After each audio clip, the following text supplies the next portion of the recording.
नमस्कार दोस्तों, मैं हूं डॉक्टर अनन्या शर्मा और आज हम बात करने वाले हैं रिलेशनशिप की एक ऐसी स्किल के बारे में जो हर हस्बैंड वाइफ को सीखनी चाहिए, लेकिन बहुत कम लोग सच में सीखते हैं। कई बार पार्टनर कुछ बोलता नहीं, लेकिन उसका चेहरा बहुत कुछ कह रहा होता है। वह नॉर्मल बिहेव करने की कोशिश करता है, लेकिन उसकी आंखें, उसकी आवाज़, उसकी साइलेंस और उसका डिस्टेंस साफ बता रहे होते हैं कि अंदर कुछ चल रहा है। प्रॉब्लम यह है कि मैरिड लाइफ में हम अक्सर वर्ड्स पर डिपेंड करते हैं। अगर पार्टनर ने बोला नहीं तो हम मान लेते हैं कि सब ठीक है, लेकिन सच ये है कि हर फीलिंग वर्ड्स में नहीं आती। कई वाइफ्स अपनी हर्ट फीलिंग्स डायरेक्टली नहीं बोलती। कई हस्बैंड्स अपनी स्ट्रेस ओपनली एक्सप्रेस नहीं करते। कोई चुप हो जाता है, कोई इरिटेट होने लगता है, कोई फ़ोन में ज़्यादा बिजी हो जाता है, कोई बात करते करते शॉर्ट रिप्लाईज देने लगता है। और अगर पार्टनर इन हिडन साइंस को समझ ना पाए तो धीरे धीरे इमोशनल डिस्टेंस बढ़ने लगती है। आज की वीडियो में मैं आपको 5 हिडन इमोशनल साइंस बताने वाली हूं जिनसे आप पार्टनर का मूड बिना बोले समझ सकते हैं। ये कोई माइंड रीडिंग नहीं है, ये इमोशनल अवेयरनेस है। इसका मतलब ये नहीं कि आप पार्टनर के हर एक्सप्रेशन को ओवरथिंक करें। इसका मतलब है कि आप इतना सेंसिटिव बने कि पार्टनर की साइलेंस, टोन और बिहेवियर में छिपी फीलिंग को समझ सकें। क्योंकि कई बार रिलेशनशिप में प्यार की कमी नहीं होती, समझने की कमी होती है। पार्टनर कहता नहीं इसलिए दूसरा समझता नहीं, दूसरा समझता नहीं इसलिए पहला और चुप हो जाता है, और फिर दोनों सोचने लगते हैं कि हमारे बीच कनेक्शन कम हो गया है। एंड तक ज़रूर देखिएगा, क्योंकि 5वां साइन सबसे ज़्यादा इंपॉर्टेंट है। बहुत से कपल्स उसे इग्नोर कर देते हैं, लेकिन वही साइन बताता है कि पार्टनर को इस वक्त आपकी अटेंशन, सॉफ्टनेस और इमोशनल सपोर्ट की ज़रूरत है। पहला हिडन इमोशनल साइन है पार्टनर की आवाज़ और रिप्लाई पैटर्न बदल जाना। जब पार्टनर का मूड ठीक होता है तो उसकी बातों में नेचुरल फ्लो होता है। वह आराम से जवाब देता है, बात को आगे बढ़ाता है, छोटी छोटी बातें शेयर करता है। लेकिन जब अंदर कुछ हैवी चल रहा होता है तो उसकी आवाज़ बदलने लगती है। रिप्लाईज छोटे हो जाते हैं, बातों में वार्मथ कम हो जाती है। वह ठीक है, कुछ नहीं, जैसा तुम चाहो, मुझे नहीं पता जैसे वर्ड्स ज़्यादा यूज़ करने लगता है। यह साइन बहुत कॉमन है, लेकिन लोग इसे अक्सर एटीट्यूड समझ लेते हैं। हस्बैंड सोचता है वाइफ फिर मूड बना रही है, वाइफ सोचती है हस्बैंड इग्नोर कर रहा है। लेकिन कई बार शॉर्ट रिप्लाईज का मतलब एटीट्यूड नहीं होता, इमोशनल ओवरलोड होता है। जब इंसान अंदर से टायर्ड, हर्ट या स्ट्रेसड होता है तो उसके पास लंबी बात करने की एनर्जी नहीं बचती। अगर पार्टनर पहले नॉर्मली बात कर रहा था और अचानक उसकी टोन फ्लैट हो गई तो तुरंत रिएक्ट मत कीजिए। ये मत बोलिए कि अब क्या प्रॉब्लम है, फिर से मूड खराब है, तुम्हारे साथ तो बात करना मुश्किल है। ऐसी लाइंस पार्टनर को और बंद कर देती हैं। इंस्टेड काम टोन में पूछिए, तुम थोड़े क्वाइट लग रहे हो, सब ठीक है? या आज तुम्हारी आवाज़ थोड़ी हैवी लग रही है, दिन टफ था क्या? ये सवाल पार्टनर को सेफ फील कराता है। उसे लगता है कि आप ब्लेम नहीं कर रहे, नोटिस कर रहे हैं। दूसरा हिडन इमोशनल साइन है आई कांटेक्ट और बॉडी लैंग्वेज में चेंज आना। बॉडी बहुत ऑनेस्टी से इमोशंस दिखाती है। पार्टनर बोल सकता है कि सब ठीक है, लेकिन बॉडी बता देती है कि सब ठीक नहीं है। अगर पार्टनर आंखों में देखने से बच रहा है, शोल्डर्स टाइट हैं, चेहरा डल है, हाथ बेचैन हैं, बार बार साइड देख रहा है, या आपके पास बैठकर भी मेंटली दूर लग रहा है, तो यह साइन हो सकता है कि अंदर कुछ चल रहा है। मैरिड लाइफ में बॉडी लैंग्वेज को समझना बहुत ज़रूरी है, क्योंकि कई बार पार्टनर बोलना चाहता है लेकिन बोलने से डरता है। उसे लगता है कि शायद बात बढ़ जाएगी, शायद सामने वाला समझेगा नहीं, शायद उसे ड्रामा कहा जाएगा, इसलिए वह चुप रहता है, लेकिन उसका बॉडी लैंग्वेज सिग्नल देता रहता है। अगर वाइफ यूजुअल से ज़्यादा क्वाइट है, आंखों में डायरेक्ट लुक नहीं कर रही या काम करते हुए भी लॉस्ट लग रही है, तो उसे तुरंत लेबल मत दीजिए कि तुम्हें तो हमेशा कुछ ना कुछ प्रॉब्लम रहती है। अगर हस्बैंड अनयूजुअली साइलेंट है, ज़्यादा सीरियस लग रहा है या बात करते हुए आंखें अवॉइड कर रहा है, तो यह मत मान लीजिए कि उसे परवाह नहीं। हो सकता है वह अंदर से प्रेशर में हो। ऐसे मोमेंट में पार्टनर को स्पेस और सॉफ्टनेस दोनों चाहिए। आप सॉफ्टली कह सकते हैं, मैं तुम्हें फोर्स नहीं करूंगा, लेकिन अगर कुछ शेयर करना चाहो तो मैं सुन रहा हूँ। ये लाइन बहुत पावरफुल है, क्योंकि इसमें प्रेशर नहीं है लेकिन प्रेजेंस है। तीसरा हिडन इमोशनल साइन है छोटी छोटी बातों पर इरिटेशन बढ़ जाना। जब पार्टनर छोटी बातों पर जल्दी इरिटेट होने लगे तो अक्सर हम सिर्फ इरिटेशन देखते हैं, उसके पीछे की फीलिंग नहीं देखते। वाइफ छोटी बात पर नाराज हो गई, हस्बैंड सोचता है बस इसे लड़ाई चाहिए। हस्बैंड छोटी बात पर चिढ़ गया, वाइफ सोचती है इसे मेरी बातों से प्रॉब्लम है। लेकिन कई बार इरिटेशन असली इमोशन नहीं होता। इरिटेशन के पीछे हर्ट, स्ट्रेस, लोनलीनेस, एक्सहॉशन या अनमीट एक्सपेक्टेशन छिपी होती है। मान लीजिए वाइफ कहती है, आपको फ़ोन से टाइम मिल जाए तो मेरी बात भी सुन लेना। बाहर से यह टॉन्ट लग सकता है, लेकिन अंदर से यह शायद अटेंशन की नीड हो सकती है। हस्बैंड कहता है, हर बात पर मुझे ही क्यों बोलना पड़ता है। बाहर से यह गुस्सा है, लेकिन अंदर से शायद वह ओवरवेल्म्ड फील कर रहा है। इरिटेशन को समझने का मतलब बैड बिहेवियर को एक्सेप्ट करना नहीं है। हार्श वर्ड्स गलत हैं, डिसरिस्पेक्ट गलत है, लेकिन अगर आप सिर्फ ऊपर का गुस्सा देखेंगे और अंदर की ज़रूरत नहीं समझेंगे तो बात सॉल्व नहीं होगी। जब पार्टनर छोटी बात पर इरिटेट हो तो उसी मोमेंट ईगो से जवाब मत दीजिए। अगर आप भी कहेंगे तुमसे तो बात ही नहीं की जा सकती, तो फायर बढ़ेगी। इंस्टेड थोड़ा पॉज लेकर कहिए, लग रहा है तुम्हें कोई बात ज़्यादा हर्ट कर रही है, क्या हम काम होकर बात करें। यह सेंटेंस कॉन्फ्लिक्ट को थोड़ा स्लो कर सकता है। रिलेशनशिप में मैच्योर इंसान वही है जो हर रिएक्शन के पीछे हिडन इमोशन देखने की कोशिश करे। पार्टनर इरिटेट है तो शायद उसे रेस्ट चाहिए, शायद उसे एप्रिसिएशन चाहिए, शायद उसे अटेंशन चाहिए, शायद उसे यह फील करवाने की ज़रूरत है कि वह अकेला नहीं है। चौथा, हिडन इमोशनल साइन है पार्टनर का रूटीन और एनर्जी अचानक बदल जाना। मूड सिर्फ वर्ड्स में नहीं दिखता, रूटीन में भी दिखता है। अगर पार्टनर पहले बातूनी था और अब चुप रहने लगा है, पहले साथ बैठता था अब जल्दी सोने लगा है, पहले छोटी चीज़ों में इंटरेस्ट लेता था अब अनइंटरेस्टेड लगता है, पहले अपने दिन की बातें शेयर करता था अब सब कुछ शॉर्ट कर देता है, तो यह इमोशनल साइन हो सकता है। कई बार पार्टनर स्ट्रेस में होता है लेकिन बोलता नहीं, वह अपने रूटीन में हाइड होने लगता है।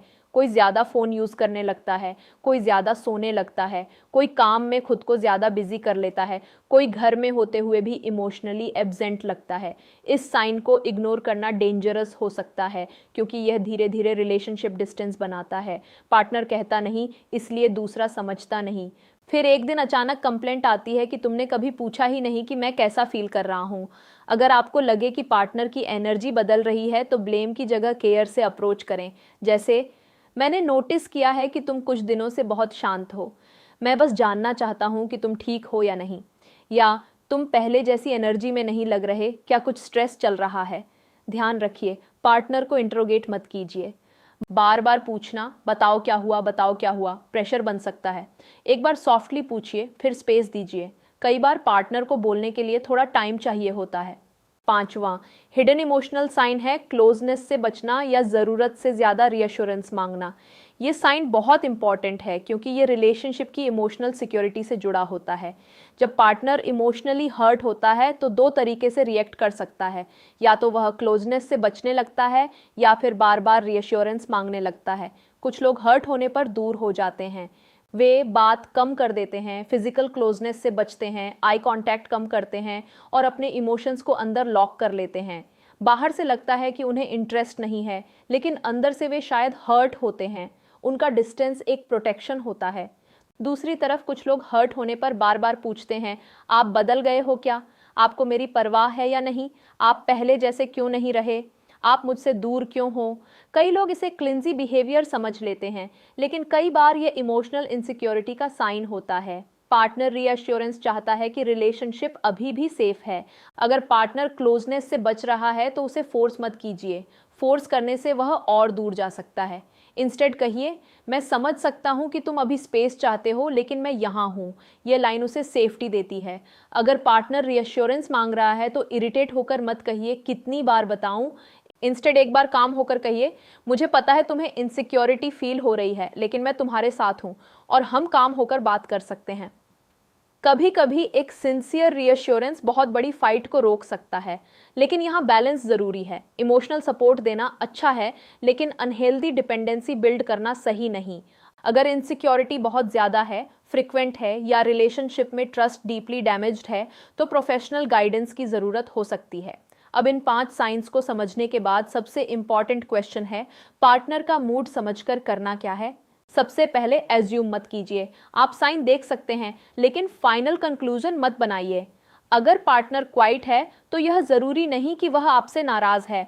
हो सकता है वह टायर्ड हो, हेल्थ इश्यू हो, ऑफिस स्ट्रेस हो, फैमिली टेंशन हो, या बस उसे स्पेस चाहिए हो। इसलिए साइन देखने के बाद सॉफ्टली पूछिए, जज मत कीजिए।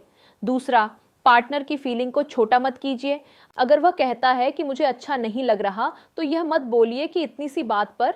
यह लाइन सामने वाले को इनवैलिड फील करवाती है। आप कह सकते हैं, मुझे शायद पूरी बात समझ नहीं आ रही, लेकिन मैं सुनना चाहता हूँ।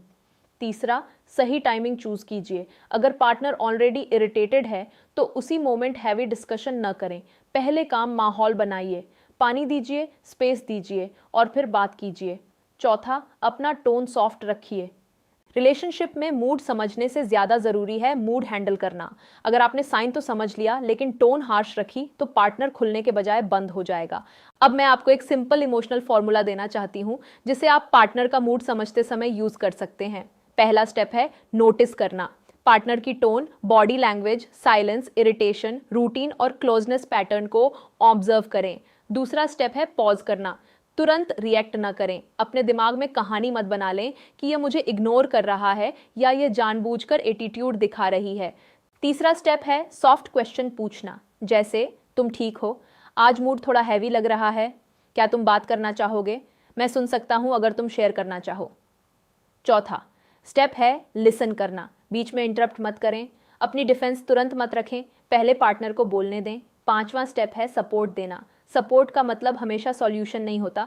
कभी कभी सपोर्ट का मतलब है कहना, मैं तुम्हारी बात समझने की कोशिश कर रहा हूँ। ये फॉर्मूला सिंपल है लेकिन रिलेशनशिप में बहुत काम आता है, क्योंकि इससे पार्टनर को यह फील होता है कि आप रिएक्ट नहीं कर रहे, कनेक्ट कर रहे हैं। एक बात और याद रखिए, मूड समझना सिर्फ विमेन के लिए ज़रूरी नहीं, मेन के लिए भी उतना ही ज़रूरी है। बहुत से हस्बैंड्स अपने इमोशंस डायरेक्टली एक्सप्रेस नहीं करते।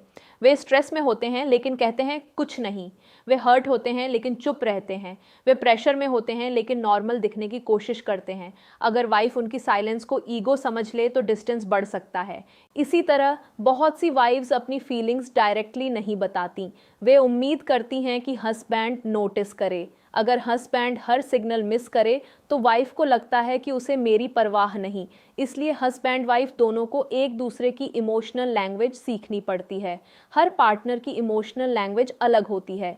कोई चुप होकर हर्ट दिखाता है, कोई ज़्यादा बोलकर, कोई सार्कास्टिक हो जाता है, कोई डिस्टेंट, कोई एक्स्ट्रा सेंसिटिव, कोई बिजी। अगर आप सच में पार्टनर को समझना चाहते हैं तो आपको उसकी यूनिक इमोशनल पैटर्न पहचाननी होगी। लेकिन ओवर थिंकिंग से बचना भी ज़रूरी है। हर साइलेंस का मतलब प्रॉब्लम नहीं होता, हर टायर्ड फेस का मतलब नाराज़गी नहीं होता, हर शॉर्ट रिप्लाई का मतलब लव कम नहीं होता। इसलिए ऑब्जर्व करें लेकिन डर से कंक्लूजन न बनाएं। कामली आस्क करें। अगर रिलेशनशिप में ट्रस्ट स्ट्रांग है तो हिडन साइंस समझना इजी हो जाता है, लेकिन अगर ट्रस्ट वीक है तो हर साइन का गलत मतलब निकाला जा सकता है। इसलिए मूड रीडिंग के साथ इमोशनल सेफ्टी बनाना भी ज़रूरी है। इमोशनल सेफ्टी कैसे बनती है? जब पार्टनर को पता हो कि उसकी बात पर मजाक नहीं बनेगा, उसकी फीलिंग को ड्रामा नहीं कहा जाएगा, उसकी वल्नरेबिलिटी को बाद में वेपन नहीं बनाया जाएगा और उसकी साइलेंस को पनिशमेंट समझकर अटैक नहीं किया जाएगा। अगर आप पार्टनर का मूड सच में समझना चाहते हैं तो पहले उसे यह भरोसा दीजिए कि वह आपके सामने रियल हो सकता है। उसे हर टाइम स्ट्रांग बनने की ज़रूरत नहीं। उसे हर बात परफेक्ट तरीके से एक्सप्रेस करने की ज़रूरत नहीं। वह कंफ्यूज्ड भी हो सकता है, टायर्ड भी, हर्ट भी, क्वाइट भी। रिलेशनशिप में मैच्योरिटी का मतलब है पार्टनर के इमोशंस को हैंडल करने की कैपेसिटी रखना। सिर्फ हैप्पी मूड में साथ देना आसान है। रियल क्लोजनेस तब बनती है जब आप पार्टनर के लो मूड में भी उसके साथ जेंटल रह पाते हैं। तो दोस्तों, पार्टनर का मूड बिना बोले समझने के लिए आपको माइंड रीडर बनने की ज़रूरत नहीं, बस इमोशनल अवेयरनेस चाहिए। पहला साइन पार्टनर की वॉइस और रिप्लाई पैटर्न बदलना। दूसरा साइन आई कांटेक्ट और बॉडी लैंग्वेज में चेंज आना। तीसरा साइन छोटी बातों पर इरिटेशन बढ़ जाना। चौथा साइन रूटीन और एनर्जी में अचानक बदलाव आना। और पांचवा साइन क्लोजनेस से बचना या बार बार रीअश्योरेंस मांगना।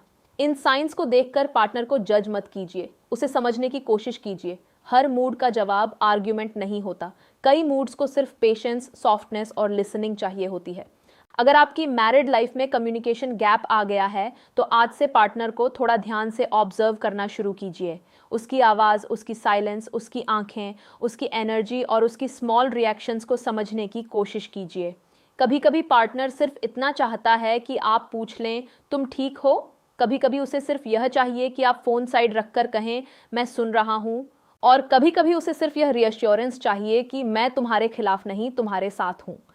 अगर आप हस्बैंड हैं तो याद रखिए वाइफ की साइलेंस कई बार मैसेज होती है, और अगर आप वाइफ हैं तो याद रखिए हस्बैंड की क्वाइटनेस भी कई बार हिडन स्ट्रेस होती है। दोनों को समझना सीखना होगा, क्योंकि रिलेशनशिप सिर्फ बोलने से नहीं, महसूस करने से भी चलता है। अगर आपको ये वीडियो हेल्पफुल लगी तो इसे लाइक करें, चैनल को सब्सक्राइब करें और कमेंट में लिखिए कि आपका पार्टनर मूड खराब होने पर ज़्यादा साइलेंट हो जाता है या ज़्यादा इरिटेट। मैं हूं डॉक्टर अनन्या शर्मा और मेरी कोशिश यही है कि हम रिलेशनशिप और मैरिड लाइफ जैसे मैच्योर टॉपिक्स को क्लासी, सेफ और हेल्पफुल तरीके से समझें। ये वीडियो सिर्फ एजुकेशनल और अवेयरनेस पर्पस के लिए है। किसी भी मेडिकल या हेल्थ इशू के लिए क्वालिफाइड एक्सपर्ट से सलाह ज़रूर लें। मिलते हैं अगली वीडियो में एक और इम्पॉर्टेंट रिलेशनशिप टॉपिक के साथ।